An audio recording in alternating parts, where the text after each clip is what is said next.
जहां किताबें बोलती हैं और कहानियां जिंदा हो जाती हैं। नमस्ते। आज हम एक ऐसी किताब की बात करने वाले हैं जो काफी चर्चा में है। वाशी शर्मा की मुगल हवस के सुल्तान। देखिए, ये किताब भारतीय इतिहास को एक बिल्कुल ही अलग और विवादास्पद नजर से देखती है। ये उन कहानियों को चुनौती देती है जो शायद हम सबने सुनी है। तो चलिए एक नजर डालते हैं कि इस किताब के अंदर आखिर है क्या। और देखिए, किताब शुरू ही इसी एक सवाल से होती है, और यही सवाल आप कह सकते हैं इसके पूरे तर्क की नींव है।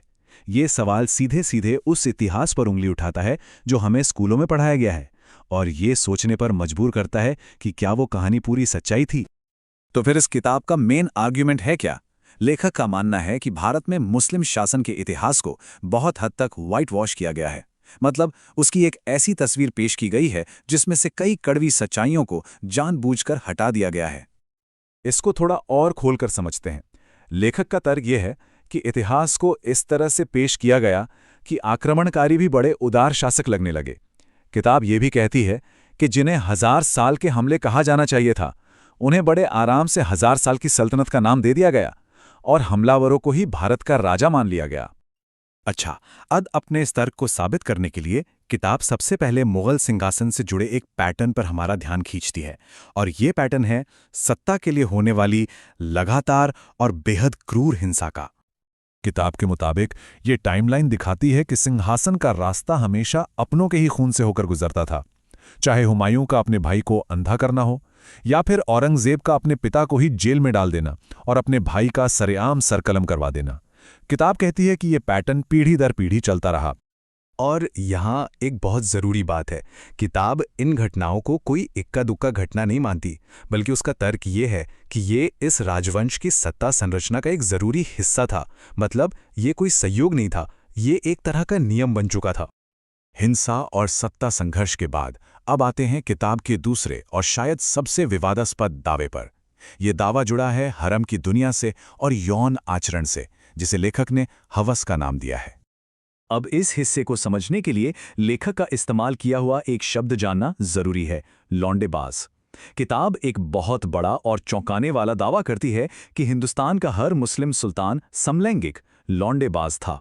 ये बात साफ होनी चाहिए कि ये शब्द और ये दावा दोनों ही लेखक के हैं और उनके आगे के तर्क का आधार हैं। अपने इस हवस वाले दावे के सपोर्ट में लेखक बाबरनामा से एक कोट पेश करते हैं। इसके मुताबिक बाबर ने बाबरी नाम के एक लड़के के लिए लिखा था, मैंने किसी से टूटकर ऐसी मोहब्बत नहीं की।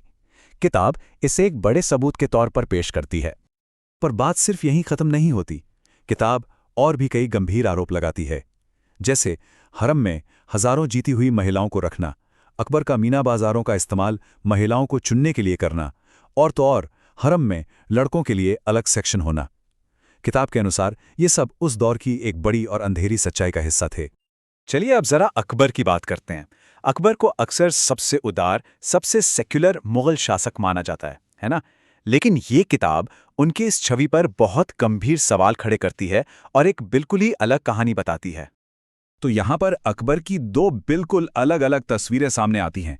एक तरफ है हमारा मेन स्ट्रीम इतिहास, जो उन्हें एक सहिष्णु और धर्मनिरपेक्ष शासक के तौर पर दिखाता है, और दूसरी तरफ है इस किताब का दावा जो कहती है कि अकबर ने आम लोगों का कत्लेआम किया, खोपड़ियों की मीनारें बनवाईं और राजपूतों को मजबूर किया कि वो अपनी महिलाओं को उनके हरम में भेजें।